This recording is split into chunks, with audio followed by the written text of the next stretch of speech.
Hello, I'm Elaine Kuzmeskus, a professional astrologer certified by the American Federation of Astrologers, and welcome to my channel, Soul Cycles, where we talk about astrology, planets, and also upcoming events. Today, my topic is going to be the June 2024 moon cycles. Well, in astrology, the two most important parts of the moon cycles are the new moon, which is when you should be starting things, and the full moon when they come to fruition, when there's tons of energy. But very few people realize the day before the new moon is called the balsamic moon, and energy is low. So that's a time to rest, meditate, and reflect. And then on June 6, 2024 at 8:38 a.m. at Eastern Daylight Time in Washington, D.C., our nation's capital, we start our new moon cycle. So I'd say by 9 a.m., if you are on Eastern Daylight Saving Time, is the time to begin to start a new project. And the new moon is in force for about 3 days. Now, this is kind of an exciting new moon because not only is the sun at 16 Gemini, but the moon's at 16 Gemini, making an exact aspect to Venus at 16 Gemini. So we know June is the month of weddings, parties, graduations, and the sun, moon, and Venus together is going to sweeten all those activities. Plus, we have 5 planets in Gemini. We have the sun that brightens for the new moon, the moon, of course, Venus, which sweetens, and then we have 2 other planets. Jupiter, our planet of abundance, is just entering the sign of Gemini. It actually entered May 28th and will be there till early June of 2025. And I'm rather excited about Jupiter in Gemini. I'm not a techie, but I keep up on some of the newest inventions, and they're pretty exciting. Artificial intelligences, cars that can park themselves, and all the new graphic designs and computers. More of this is on the horizon. But what really is going to be very good this month is Jupiter is also government and new ideas. And it's an exact trine, which is your best aspect, to the planet of the masses, which is Pluto. So I think we're going to find more progressive ideas of dealing with the nation's youth. Jupiter is also the youth, and also immigration. And it'll be something where people will be talking about new mental health programs for those people that are displaced or the youth of the nation. There'll be more of a push to deal with addiction, especially on the state level. And we're going to also find some kind of progressive ideas about immigration. And it may be something where there'll be new housing or temporary work permits or something that will get our displaced population off the streets and into more suitable circumstances. But as I talked about, because it takes a long time to get these programs going, but it's a good time to do it. We also find the new moon does make a square aspect to Saturn.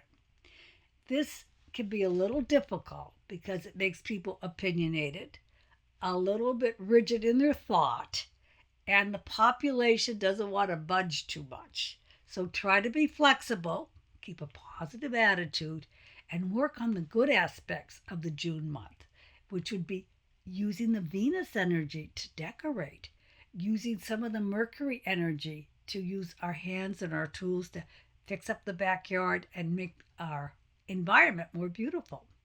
Now, we also find, which is very important, we're going to have the presidential debate on June 27th.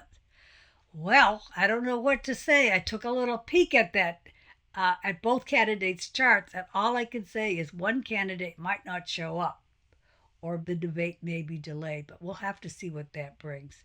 In any event, we wish both candidates well, and may the best man win.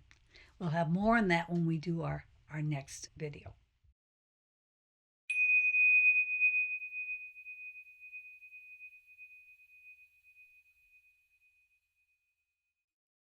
Well, let's take a look at the full moon on June 21st, 2024, 9:08 p.m. in Washington, D.C., and it will be at 1 degree of Capricorn.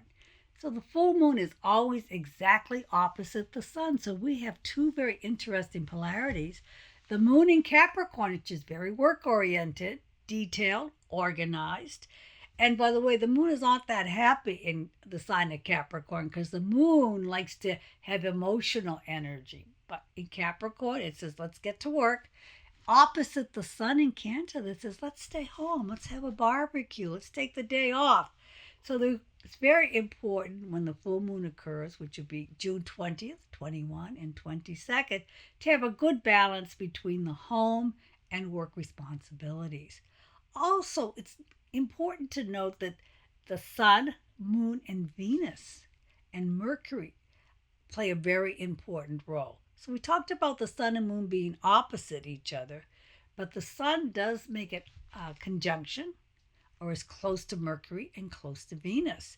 So this gives the sun plenty of impact, and people will be wanting to travel, at least within their state.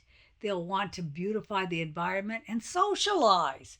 So the last 2 weeks of June should bring a lot of social activities from the 21st right to the 30th. We note that Jupiter in the sign of Gemini continues to make the best aspect to Pluto. Lots of political debate and new ideas coming out. So that does continue. However, there is a monkey wrench being thrown in because the planet Neptune, which often can give beautiful illusions, but when it makes a square, it can make people somewhat confused or very partisan. So watch to see if there aren't more protests the last 2 weeks of June and more people spouting their own ideology. And I think it's fine if it's done peacefully, but there's going to be some subversive activity. Which leads us to a very important event in June 27th, the presidential debate. I sincerely hope it goes out without a hitch. However, it does look like it might be either postponed because of protests and disagreements, or one of the candidates might not show up. So it's not as clean an event as we thought it's going to be. Who knows? They could even decide to do the event on over Zoom or television or something of that nature. So that's going to be very interesting. And I think all Americans should watch the debate on June 27th and the second debate on September 10th, because that's what makes us a democracy. Not everybody gets their way, but we all get our say. We have a chance to express our opinions peacefully. As we look at the months ahead, there are going to be, of course, always positive and negative things that come in. But by using your moon cycles, you can get the best of your own energy cycle. So I'll leave that thought with you. And I look forward to sharing more astrology with you on my website, www.theartofmediumship, where I have my monthly astrology blog, but also go to the media section. I do post any events that I take. I post videos of my own lectures and programs that I've done and articles. If you're interested in astrology or metaphysics, I'd love to hear your comments. Thank you for joining me.